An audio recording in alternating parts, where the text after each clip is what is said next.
जब किसी पक्षकार द्वारा सम्यक रूप से साबित स्वीकृतियाँ पेश की जाती हैं तो वे ग्राह्य साक्ष्य हैं, चाहे कथनकर्ता गवाह बनकर न्यायालय में न आए और चाहे उसे उसके पूर्व कथन न दिखाए जाए। श्लोक स्वीकृति स्वतंत्र साक्ष्य होती है, जबकि पूर्व कथन जिससे कि किसी गवाह का खंडन किया जाता है कोई साक्ष्य नहीं होता, केवल गवाह की सत्यता पर संदेह डालने का कार्य करता है।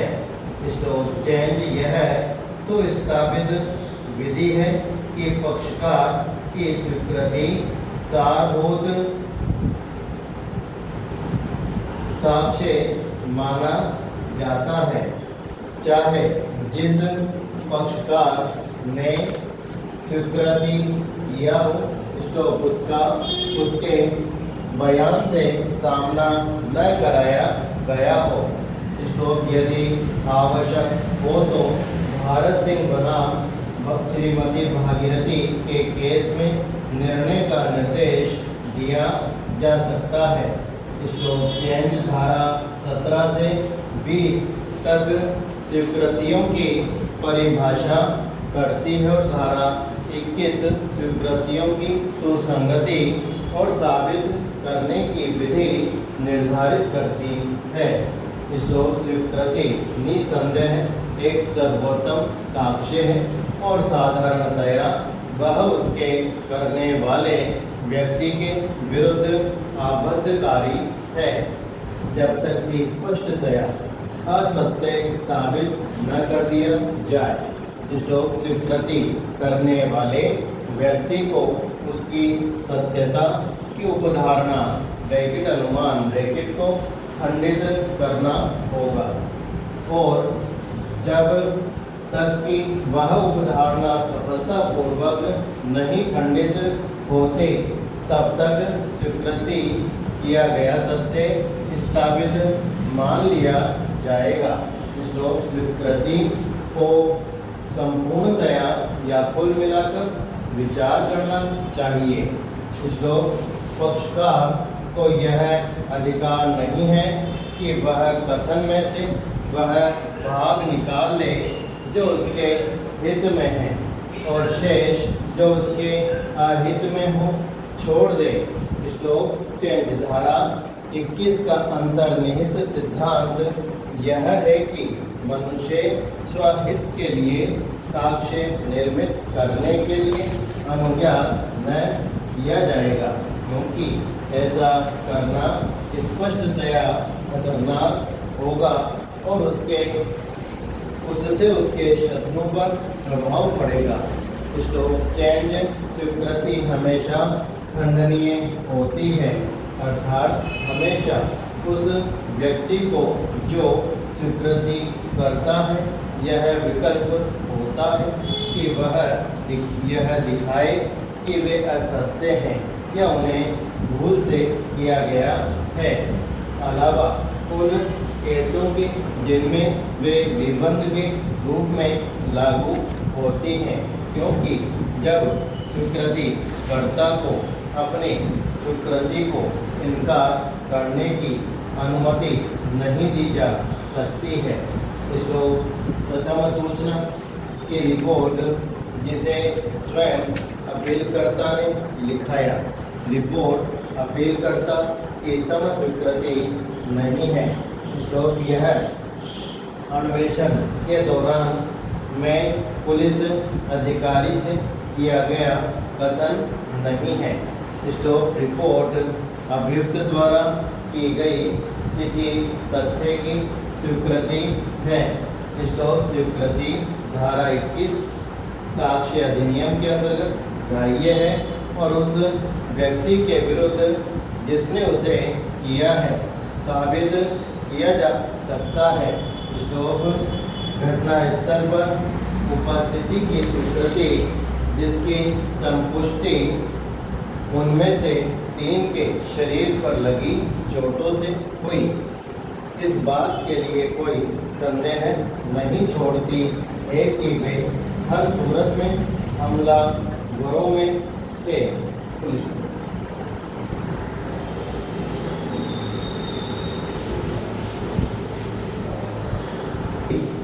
एक पक्ष का बाद में कोई कथन करता है तो प्रतिपक्षी उसकी पूर्व स्वीकृति जो उस कथन से असंगत है वो साबित करके बाद में किए हुए कथन को सारहीन बना सकता है, क्योंकि यदि कोई व्यक्ति किसी तथ्य के विषय में स्वीकृति करता है तो उसके विरुद्ध उस तथ्य के सत्य होने की युक्तियुक्त उपधारणा की जा सकती है, और जब तक उस उपधारणा का खंडन नहीं हो जाता वह तथ्य साबित हुआ माना जाता है।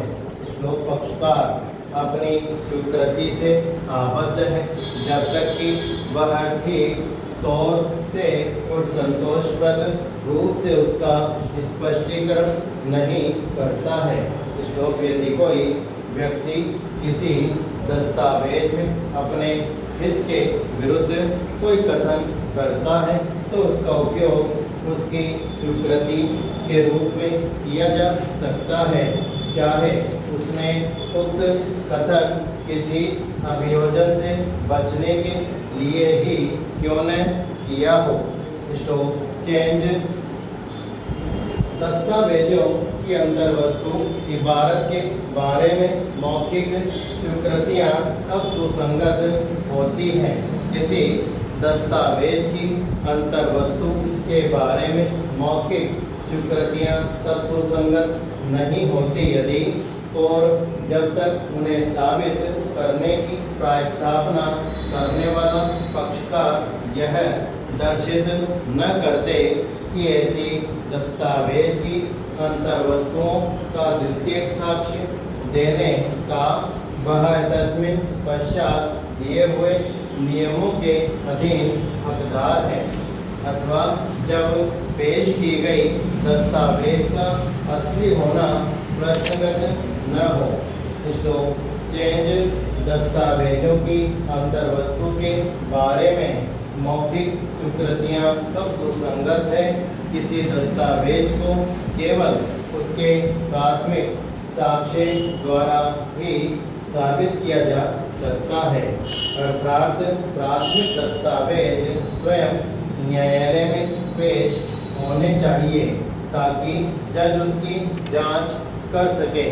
स्टोक द्वितीय साक्ष्य अर्थात प्रमाणित प्रतिलिपि या मौखिक वर्णन केवल धारा 65 में बताई गई परिस्थितियों में दिया जा सकता है। स्टोक इसलिए धारा 22 में कहा गया है कि किसी दस्तावेज की विषय वस्तु के बारे में मौखिक स्वीकृति का साक्ष्य तब ही दिया जा सकता है जब धारा 65 में बताया गया कोई आधार उपस्थित हो। स्टोक जबकि समव्यवहार लेखबद्ध किया जा चुका है, चाहे वह विधि के अपेक्षानुसार हो या पक्षकारों के करार के अनुसार, तो वह लेख साधारणतया उसका स्मारक हो जाता है। स्टोक अतएव ऐसे दस्तावेज की अंतर वस्तु को साबित करने के लिए उस दस्तावेज का स्वतः प्रस्तुत करना और साबित करना जरूरी है। स्टोक यह नियम सर्वोत्तम साक्ष्य नियम पर आधारित है, जबकि सर्वोत्तम साक्ष्य प्राप्य है तो अन्य साक्ष्य अनुज्ञात न होगा। स्टोक धारा 22 निर्धारित करती है कि जब कोई दस्तावेज पहले से ही विद्यमान हो तो किसी व्यक्ति को उस दस्तावेज की अंतर वस्तु के बारे में मौखिक स्वीकृति साबित करने की अनुमति नहीं हो सकती है। स्टॉक दूसरे शब्दों में जहाँ कोई दस्तावेज है वहाँ किसी को मौखिक साक्ष्य द्वारा उस दस्तावेज की अंतर्वस्तुओं को प्रमाणित करने के लिए आज्ञा नहीं मिलेगी। स्टॉक सामान्य नियम यह है कि दस्तावेज की अंतर्वस्तुएं केवल उसी दस्तावेज को पेश करने के लिए साबित की जा सकेंगी।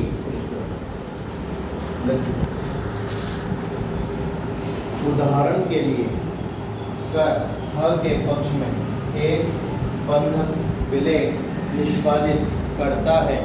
स्टॉक इसके बाद ह के विरुद्ध बंधक में दी गई संपत्ति के कब्जे को वापस पाने के लिए बात करता है। स्टॉक कर यह इनकार करता है कि उसने बंधक विलेख निष्पादित किया था। स्टॉक कर यह साक्ष्य देता है कि क ने ग के समक्ष मौखिक रूप से यह स्वीकृति किया था कि उसने ख के पक्ष में एक बंधक विलेख निष्पादित किया है। स्टॉक ख केवल बंधक विलेख न्यायालय में प्रस्तुत करके ही कब्जा पा सकता है। स्टॉक चेंज दो स्थलों को छोड़कर किसी लिखित दस्तावेज की अंतर्वस्तु की मौखिक स्वीकृति अग्राह्य है। स्टॉक के दो मामले निम्नलिखित हैं। स्टॉक एक, यदि वह पक्षकार दस्तावेज की अंतर्वस्तुओं का द्वितीयक साक्ष्य धारा 65 और 66 के अंतर्गत देने का हकदार हो। स्टॉक दो, यदि न्यायालय में पेश किए गए दस्तावेज का असली होना प्रश्नगत हो तो पक्षकारों की स्वीकृति की यह असली है या नहीं ग्राह्य है। स्टॉक चेंज धारा 65 में बताई गई बातों से इस धारा में केवल इतनी बात अधिक रखी गई है कि जब प्रश्न यह हो कि कोई दस्तावेज असली है या कूट रचित तो इस संबंध में जानकारी रखने वाले व्यक्ति के मौखिक कथन सुसंगत होंगे। स्टॉक यहाँ यह स्मरणीय है कि जिस साक्ष्य को जितना अधिक फर्जी बनाए जाने की संभावना होती है वह उतना ही कम विश्वसनीय होता है। स्टॉक चेंज इस प्रकार हम देखते हैं कि यह सामान्य नियम का अपवाद है कि उन दस्तावेजों की अंतर्वस्तु की मौखिक स्वीकृति केवल उन मामलों में ग्राह्य है। चेंज एक, जहाँ पर मूल दस्तावेज हो गया है या तो यह विरोधी पक्ष के पास है और तीन, जहाँ दस्तावेज के असली होने का प्रश्न विवादग्रस्त है। स्टॉक कब इलेक्ट्रॉनिक अभिलेखों की अंतर्वस्तुओं से संबंधित मौखिक स्वीकृति सुसंगत है। स्टॉक इलेक्ट्रॉनिक अभिलेखों की अंतर्वस्तुओं से संबंधित मौखिक स्वीकृति तब तक सुसंगत नहीं है जब तक पेश की गई इलेक्ट्रॉनिक अभिलेख की असलियत प्रश्नगत नहीं है। स्टॉक इलेक्ट्रॉनिक रिकॉर्ड्स की असलियत के बारे में उपधारणा इलेक्ट्रॉनिक रिकॉर्ड्स के सत्य होने की उपधारणा की जाती है, किंतु जब रिकॉर्ड की अंतर्वस्तु प्रश्नगत हो तो अन्य साक्ष्य लिए जाने योग्य होता है। स्टॉक ऐसी परिस्थिति में साक्ष्य में ऐसे रिकॉर्ड की अंतर्वस्तुओं का मौखिक वृत्तांत ब्रैकेट विवरण ब्रैकेट भी लिया जाता है। स्टॉक चेंज धारा 22A का प्रयोजन यह है कि इन परिस्थितियों में इलेक्ट्रॉनिक दस्तावेजों के विवरण को मौखिक रूप से साक्ष्य में ग्राह्य किया जाए। स्टॉक यह धारा मौखिक समस्वीकृति की साक्ष्य को मानने की अनुमति नहीं देती है। स्टॉक फिर भी कुछ अपवादित परिस्थितियों की बात इसमें की गई है और वह है जब पेश किए गए इलेक्ट्रॉनिक दस्तावेज की वास्तविकता प्रश्नगत है। स्टॉक जब वास्तविकता का प्रश्न उठे तो इस धारा के अनुसार इलेक्ट्रॉनिक रिकॉर्ड्स की विषय वस्तु को साक्ष्य देकर सिद्ध किया जा सकता है। एक बंधक विलेख निष्पादित करता है। स्टॉक इसके बाद क के विरुद्ध बंधक में दी गई संपत्ति के कब्जे को वापस पाने के लिए वाद करता है। स्टॉक का यह लिखवा दिया ये था। मामलों में कोई भी स्वीकृति सुसंगत नहीं है यदि वह या तो इस अभिव्यक्त शर्त पर की गई हो कि उसका साक्ष्य नहीं दिया जाएगा, यह ऐसी परिस्थितियों के अधीन दी गई हो जिनसे न्यायालय यह अनुमान कर सके कि पक्षकार इस बात पर परस्पर सहमत हो गए थे कि उसका साक्ष्य नहीं दिया जाना चाहिए। स्टॉक इस धारा की कोई भी बात किसी बैरिस्टर, लीडर, अटॉर्नी या वकील को किसी ऐसी बात का साक्ष्य देने से छूट देने वाली नहीं मानी जाएगी जिसका साक्ष्य देने के लिए धारा 126 के अधीन उसे विवश किया जा सकता है। स्टॉक चेंज जब कोई व्यक्ति इस शर्त के साथ स्वीकृति करता है कि इसका साक्ष्य नहीं दिया जाएगा, इसे प्रतिकूल प्रभाव डाले बिना स्वीकृति कहते हैं और इसे साक्ष्य के रूप में प्रयोग नहीं किया जा सकता। स्टॉक ऐसी स्वीकृति को सुरक्षित रखने का नियम पक्षकारों को समझौते द्वारा अपने झगड़े निपटाने की सुविधा के लिए बनाया गया है। स्टॉक जो पक्षकार समझौता प्रस्तावित करता है वह अपनी सूचना या पत्र पर वह नोट लगा सकता है कि वह बिना किसी प्रतिकूल प्रभाव के होगी। स्टॉक बिना किसी प्रतिकूल प्रभाव का अर्थ है कि पत्र लिखने वाला व्यक्ति चाहता है कि जो शर्तें उसने प्रतिस्थापित की हैं यदि वह स्वीकार न हो तो भी उसके हित पर कोई प्रतिकूल प्रभाव नहीं आना चाहिए। स्टॉक चेंज साधारणतया यह धारा तभी प्रयोग में आती है जब पक्षकारों में कुछ विवाद हो और वह उसे बातचीत द्वारा तय करना चाहते हों। स्टॉक इसलिए बिना किसी विवाद के लिखे गए पत्र सुरक्षित नहीं होते, चाहे उन पर बिना प्रतिकूल प्रभाव शब्द प्रयुक्त हो।